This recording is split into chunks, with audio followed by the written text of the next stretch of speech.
So, ito po yung part 2. Ito po, advance po yung gagawin ko para magamit yung features ng Y-Connect. Ibig sabihin, magkakaroon ka ng choice. Magagamit nyo pa rin siya kahit patay ang susi. Ito na po yung pinakamagandang naisip ko na pwede nyong gawin. So, sabi pa nung iba, napaka-basic daw nung pinakita kong pag-electrical. Pero totoo, basic lang po yung pinakita ko kasi po, yun ay part 1. Meron po akong part 2 nun. Siyempre, hindi ko muna nilabas yun. Inuna ko muna yung part 1. Para makita ko kung sino mga lalabas dyan ng mga unggoy na basher. Yung mag-react agad, yung magko-comment ng ganito. Ay, sir.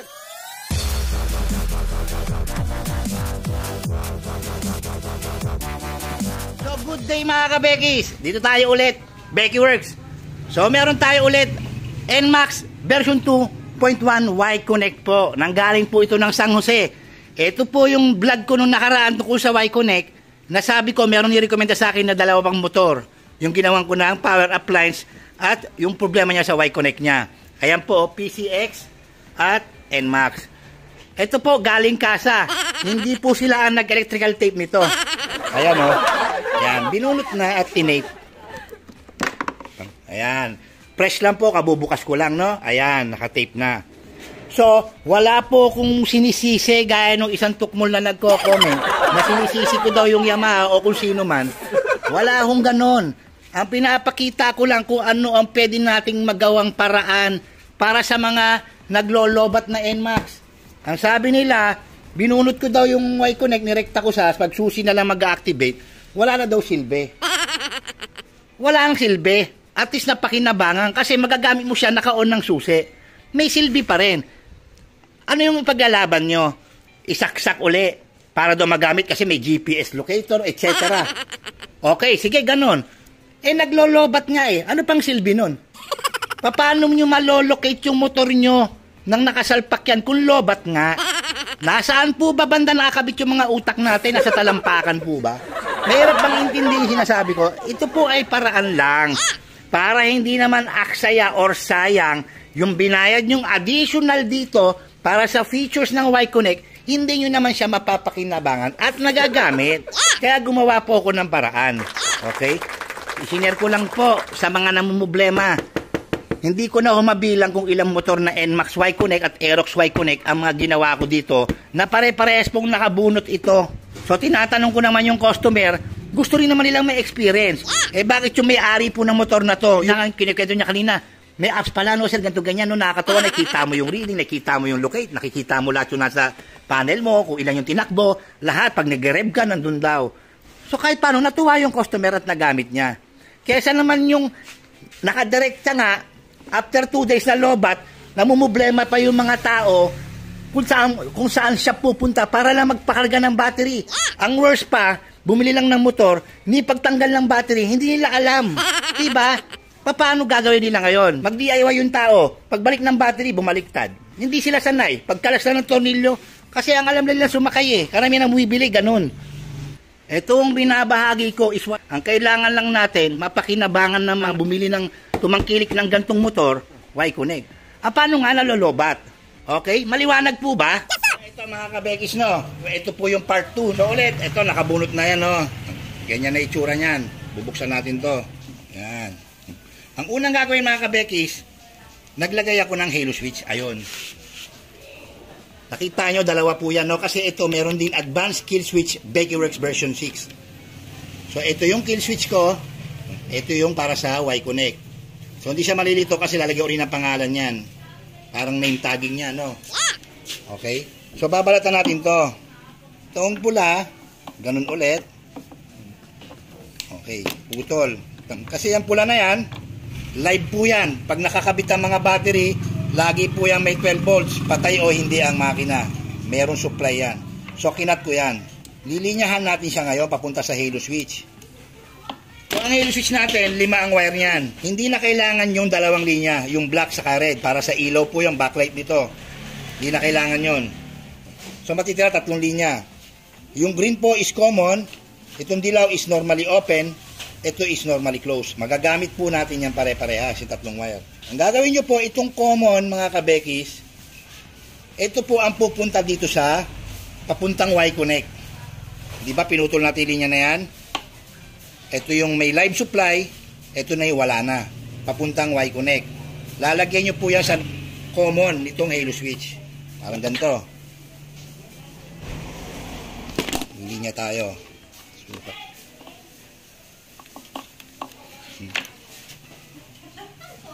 Nakahinang, intact nyo mga kabekis, no? At make sure po, nakabunot po itong Y-Connect nyo, nakabunot din ang battery. Kasi mainit yung panghinang, maaring uminit yung aparato sa loob. Depende kasi kung matagal kayo magbabad. Kasi ako, mabilis lang ako mag-soldered. Tape. Lagyan ng shrinkable.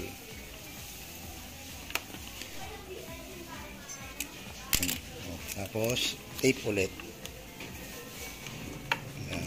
Papunta itong common. Lalagyan ko ng marking. So, may tanda C. Para hindi tayo malito mamaya.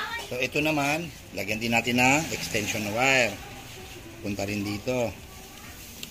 Number 18 po ang wire gauge original. Huwag po yung mga local na nag-aasin. Nagpupulbos. So, ganun ulit, no? Splice, hinang, tape, shrinkable tube, at tape. Ganun po ako mag-procedure ng pag-wiring ko.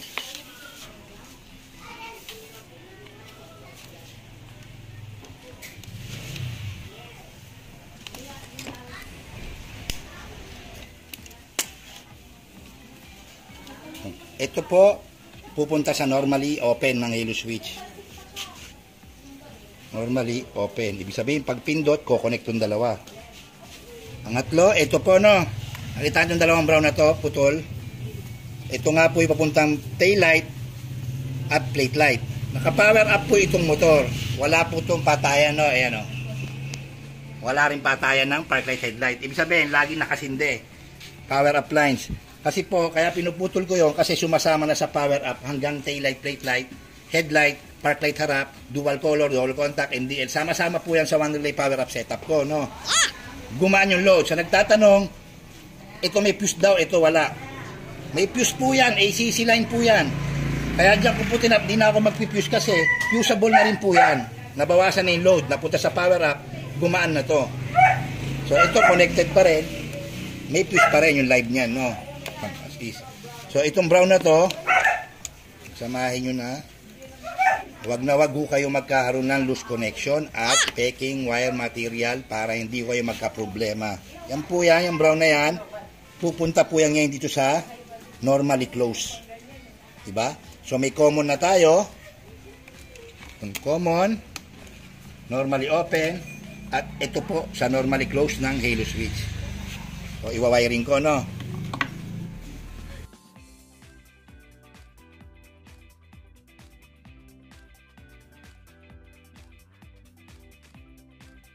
Ayan, pesto natin dyan. Cable tie. Para hindi gumalaw-galaw.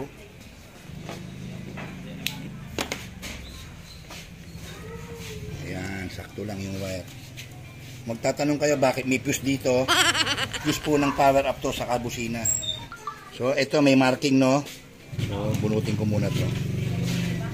Para hindi ako mahirapan. Itong green, ito yung common. Ito yung common, itong C.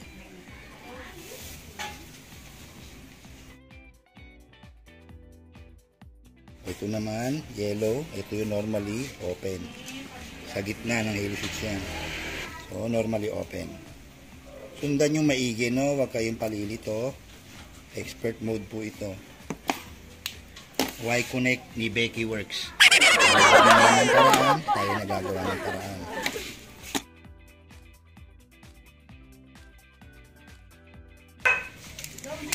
So, ito na yung huli, no? Ito yung normally close.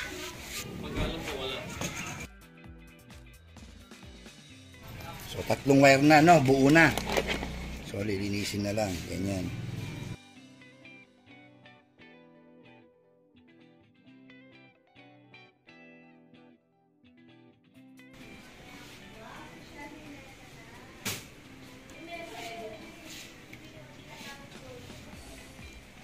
So, ayan na. Malinis na, no? Y-Connect, kabit. Pasok dyan. Ngayon, ito ang purpose sa mga nagtatanong bakit ganyan ang ginawa ko. Ganito po yan. Pwede po siyang, kahit patay ang susi, pwede po siyang naka-on ng susi. Double purpose na mga kabekis. Ganito po yung tanong ng iba. Paano yung kabekis? Eh sayang eh. Kailangan pag naka-on lang, hindi magagamit yung ganito, yung etc. Locator, GPS. Parang wala daw silbi. So ganito po ang yung silbi nito. Kasi nga, ang Y-Connect, pag 2 days mong hindi ginamit, naglolobat. So ito po kagandahan sa ginawa ko, pumunta ka kunwari ng SM. Pumunta ka ng mga mall, alanganin yung parking mo. Ang gagawin nyo lang po, pipindutin nyo to. So, pinindot nyo yan. Pag nakapindot po ngayon yan, ibig sabihin po, kahit patay ang susi, naka-live ulit ang Y-Connect natin. Connected. Live siya. Patay ang susi, yung Y-Connect, madedetect nyo ng kahit patay ang susi. So, siyempre, ilang oras ka ba sa mall? Hanggang gabi. Hindi ka maglolobat doon. Kasi nga, ang nakikita akong problema sa mga Y-Connect, 2 days hanggang 3 days sa lolobat. So kung alanganin ka, 1 day, 2 day, okay, gamitin mo siya. Huwag mo lang kakalimutan. Eh kung nasa bahay ka, kahit di mo na gamitin eh. Kasi huwag na tayo maglokohan. Ang tagal ko na nagkakabit ng GPS tracker, 2017 pa. Hindi naman lagi minomonitor ng tao yan eh. Pag naisipan lang. Oh, importante ka nila yung Y-Connect. Yun, punta ka ng mall. Pag park mo, pindutin mo. Patay ang susi, gumagana po ang Y-Connect. Okay? Kung di mo naman kailangan, ngayon kung tatambay ka ng 3 araw o 1 linggo kunwari, nasa bakasyon ka, huwag mo na pindutin. Gagana naman po ang Y-Connect natin pag naka-on ang susi. Balik siya sa dating pinakita ko na ang Y-Connect gagana lang pag nakasusi. Ito, ngayon, double purpose. Kahit patay ang susi, magagamit mo na yung Y-Connect. Diba? Hindi na nasayang yung perang binayad nyo at para ma-enjoy nyo na yung features ng binili yung motor na may Y-Connect. Pag may mako-comment pa kayo na hindi ko maintindihan, ewan ko na lang. Siguro iba sasabihin nila, ay, maganda yan sir, lagyan ng remote. Yung ganyan-ganyan. Kumbaga, nakakuha na kayo ng idea sa akin, nagpapanggap pa kayo kung ano-ano pang sinasuggest nyo ng kayabangan. Pero nakakuha naman kayo idea na ang importante eh, pwede pala yun. Doon nyo nalaman na pwede pala. Ayan. Pwedeng pwede. Sinubukan na obserbahan ko at walang hindi magandang feedback. Ngayon yung isa nagtanong, pinatay ko daw yung live nito, paano daw pag i-connect yung OBD? O yung scanner kung tawagin para sa ECU. Kung parang i-reset mo ECU, titimplay mo yung RPM, gano'n. Ito na po yun. Pag kailangan isaksak yung OBD, edi pindutin niya to. Mawawala yung connection doon sa ACC na kinabit ko, lilipat siya sa dating linya niya sa live. O, di ba ang galing? O kung di naman laging gagamitin naman yung para isaksak yan dyan, gamitin mo. So, ibig sabihin, may option ka na kabekis. Ikaw na ang may choice. Nasa iyo na yan kung paano mo gagamitin yung Y-Connect at hindi. Kasi wala tayo ibang magagawang paraan. Ito na yung pinaka-the best. Kesa sabi ng mga taga-asa na ibalik-palit, ibalikan-palitan. Meron ako na-encounter na Aerox, saka NMAX, dalawa yan. 1 year na daw. After 1 year, doon na naglobat. Kahit nagpalit ng battery, naglobat. Kasi umiinit na po yung device. Walang pahinga eh. Meron pa yung Aerox naman, umusok po. Ihintayin nyo pa ba mangyari yon? Kung pwede namang gawin yung ginawa ni Becky Works. Ito po ang tinatawag na Becky Works Connect. Huwag na ho kayong mag-Y-Connect. Mag-Becky Connect na kayo. Gagawa tayo ng apps para dyan. Okay? So, siguro naman nakapulutan nyo yan, kabekis. Itong gantong mga binabahagi ko para sa atin yan, para sa inyo. Hindi na kayo namumroblema sa kada lobat, magagamit nyo pa yung features nito. Diba? Sundan nyo, tingnan nyo maigi, kung di nyo kaya mag-DIY, pagawa nyo siya ng mag-electrical, ipakita nyo itong video, share nyo, kung kaya nilang gawin, masusundan nila. Make sure lang po, tandaan nyo, ang materials, huwag pong substandard materials ang gagamitin. Okay? So ito si Becky Works, mga kabekis, para sa inyo. Lamang ang may alam. So good day and God bless, mga kabekis.